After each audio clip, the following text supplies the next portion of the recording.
want a milkshake? Okay.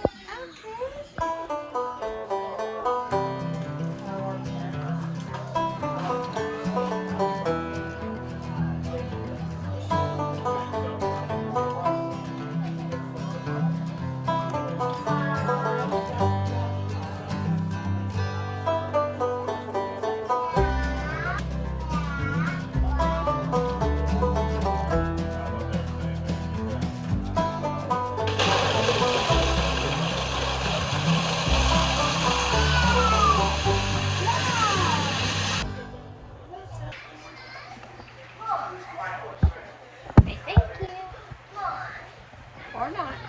Or not. In 2025, come and see my mistakes, living life so free. Dishes, laundry, cooking too. Homeschooling with a lot to do. Every day a brand new vibe. Join the fun, watch her thrive. From sunrise to the moonshine, it's live in 2025.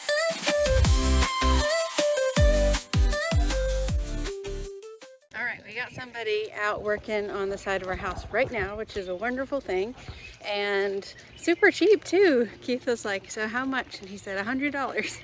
You're like, okay, sounds good to us. It's a wonderful thing whenever, you know, because you're so worried that you don't know how much stuff is going to cost because you never had it done before, so you think, oh, it's going to cost thousands of dollars. We're gonna go bankrupt, and then you get the bill and you're like, oh wow, that's wonderful. Bankrupt means you don't have any money anymore, and so you lose a lot of your stuff. It's not fun.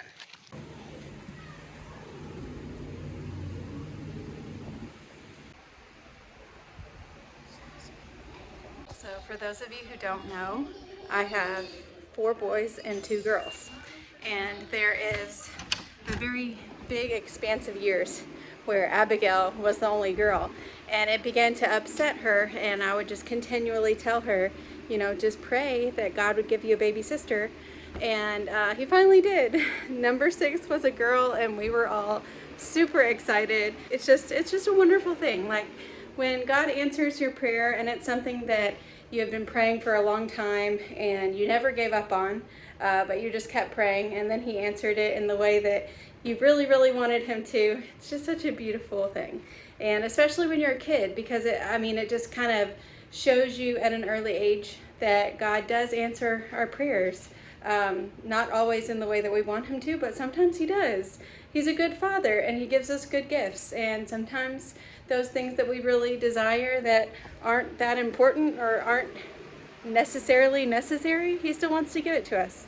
And he's just good like that. So seeing them sleep together, it's so sweet to me, because I know that that's an answered prayer that I'm looking at. Like I'm staring at an answered prayer. Super cool. I'm having my potato facial tonight. I'm about to mash these potatoes, and we've got meatloaf in the oven.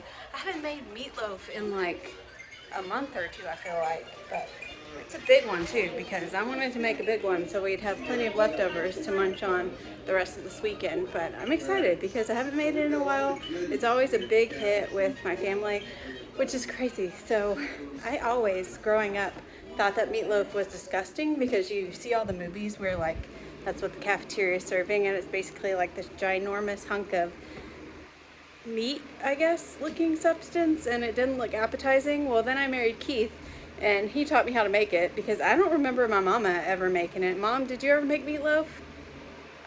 If you did, I don't remember it, so sorry. But Keith taught me how to make it. I found a recipe that I really liked, and I was like, wow, this is actually good. And all my children eat it up. Like, they gobble that stuff up.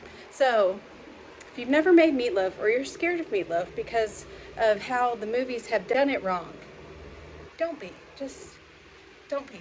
It's a wonderful thing, meatloaf.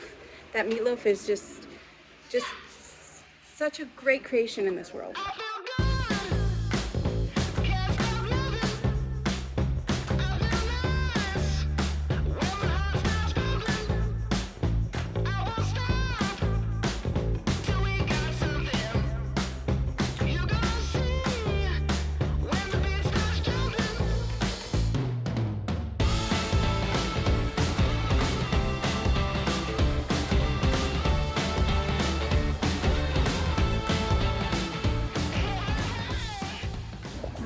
This is what is left over from dinner.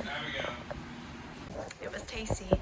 Ezekiel is sleeping soundly right now. I hope that he gets some rest. So at this point, we honestly don't know what it is. He has a really bad headache and he is running fever. So it could be the infection in his foot, or it could be something else related to his medical needs. For example, he has a shunt, so we're always nervous when he spikes a fever and has a really bad headache that it could be a shunt malfunction. And we just kind of get really on guard whenever he presents symptoms of sickness. We just ended the night giving him to God and praying that he wakes up completely better in the morning.